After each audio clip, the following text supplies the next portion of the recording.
Hello everyone, welcome to Online Help Guide. Today in this video, I'm going to show you how to create a post on Facebook. So without any further ado, let's get started. First of all, open up your Facebook app.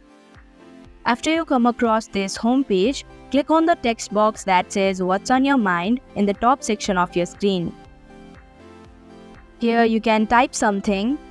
If you click on the photo icon, you can attach your photos and videos from your gallery.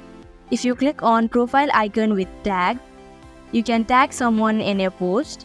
Similarly, you can add stickers, add location, and so on. If you click on public option, you can customize your viewers. And if you click on album option, you can create an album of your posts. And if you click on Instagram icon, you can connect your posts with Instagram.